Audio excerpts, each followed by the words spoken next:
Salut à tous. Bon,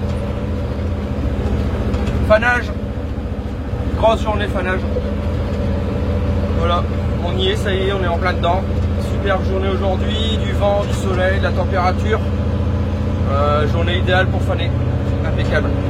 Super boulot, ça se passe super bien.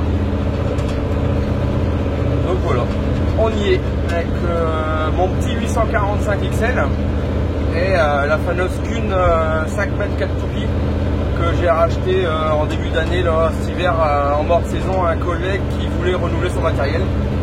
Et c'est un achat que je regrette absolument pas parce qu'elle marche super bien. Elle ramasse bien, elle fane bien, elle étale bien. Je suis super content.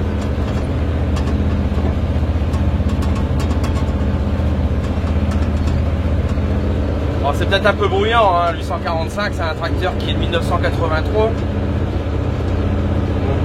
il est plus vieux que moi. Un tracteur qui a 37 ans. Donc bon, à l'époque les cabines elles n'étaient pas forcément sonorisées comme aujourd'hui, il n'y a pas de climatisation. Mais c'est un tracteur avec lequel on fait tous ces petits travaux-là de fanage, de fenaison. Pour ma part les traitements aussi, les derniers passages d'engrais. Et c'est un tracteur qui, comme là au fanage, il doit consommer dans les 3 litres à l'hectare, peut-être un truc comme ça. Donc c'est vraiment hyper économique. Donc ça vaut bien le coup de prendre un petit peu de bruit dans les oreilles.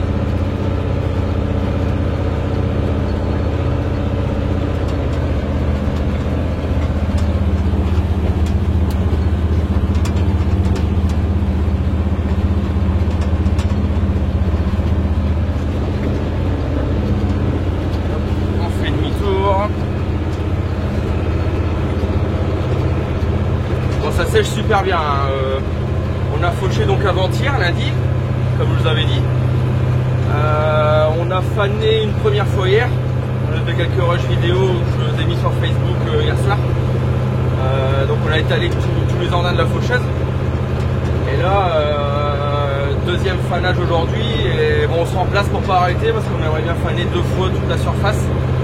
Donc là, je viens de remplacer Pierre qui est parti manger. Et moi, j'ai mangé avant, il est parti manger à son tour.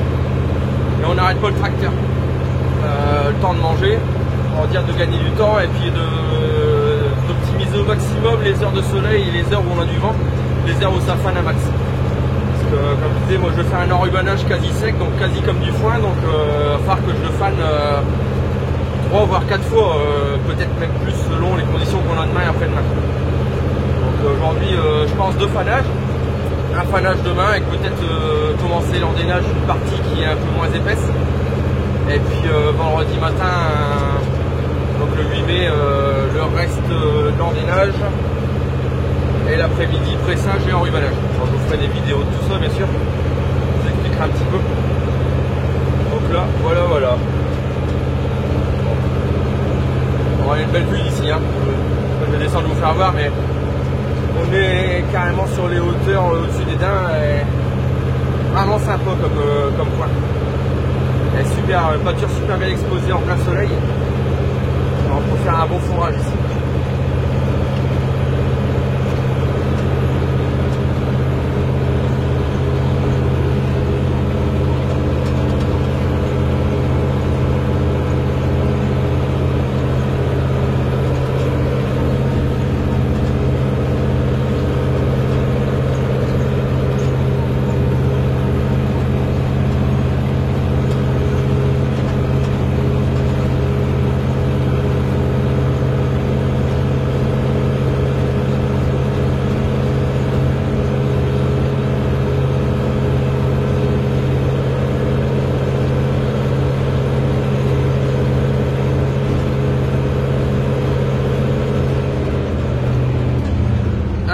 Fanage.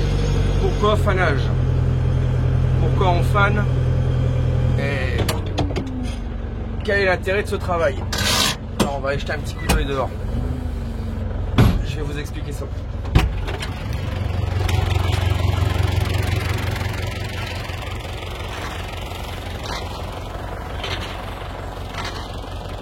Alors la faneuse, elle ramasse le foin qui est devant. Avec ses toupies, au bout des toupies, enfin chaque toupie dispose de, je sais plus, ça va être 5 ou 6 bras, avec des dents comme ça, qui viennent ratisser. Enfin, ça on appelle ça exactement un râteau faneur. qui viennent ratisser le foin à l'avant. Et les toupies sont légèrement inclinées comme ça. Donc elles jettent le foin sous forme de nappe à l'arrière. Et avec la prise au vent, bah déjà on met du volume dans le foin, dans le fourrage, pour que le vent puisse passer au travers et que la chaleur aussi puisse circuler au travers pour déshydrater l'herbe, pour qu'elle fane. Donc d'où le nom d'une faneuse. Et un peu comme aussi le principe d'une tartine de confiture qui tombe toujours du mauvais sens, ben là la poignée qui est un peu plus verte, qui est moins fanée, elle va se retrouver au-dessus, donc exposée au soleil. Ce qui fait qu'elle va, elle va prendre le soleil, elle va faner. Et ainsi de suite, au fur et à mesure des jours, on arrive à faner comme ça, jusqu'à faire du foin où il reste plus de 15% de flotte dans le fourrage. Bon, nous on va faire un enrubanage sec, donc on va se tolérer jusqu'à 20-25% d'humidité, donc c'est-à-dire un enrubanage à 75-80% de matière sèche. C'est pour ça qu'on le fane quand même pas mal. Pour les moutons c'est mieux, il faut ça. Voilà, donc si on regarde, je sais pas si vous allez pouvoir voir la différence ici. Voilà. Si on regarde ici au niveau des toupies là, on voit que ici c'est beaucoup plus volumineux que là, à côté. Là, pardon. Voilà. Donc, le but c'est vraiment de mettre du volume dans le foin, l'aérer, pour que l'air circule dedans, la chaleur, le vent, et exposer toutes les poignées un petit peu plus vertes au soleil. Donc pour ça aujourd'hui on a une journée idéale parce qu'on a de la température, hein, on a je sais pas, un peu plus de 20 degrés ici en plein midi. On a un petit vent et pas de nuages du tout, et donc c'est vraiment une journée idéale pour le fanage.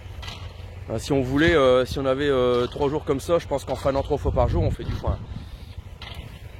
Voilà pour l'explication du fanage. Alors je vous mens pas quand je vous dis que c'est sympa, hein. Regardez là-bas. Ça c'est la vallée de la Canche, vue des hauteurs du Bissin-Leu à proximité de la forêt des Daims. Alors regardez un petit peu le cadre. Ça je me dis, on en baffe peut-être au quotidien, mais je pense qu'on a quand même un des plus beaux métiers du monde. Voilà, allez on y retourne, on va continuer ça.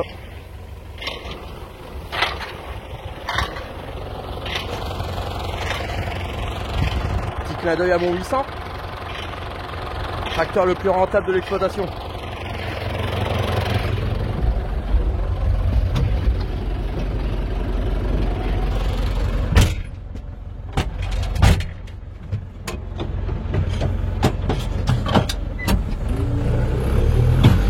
C'est reparti.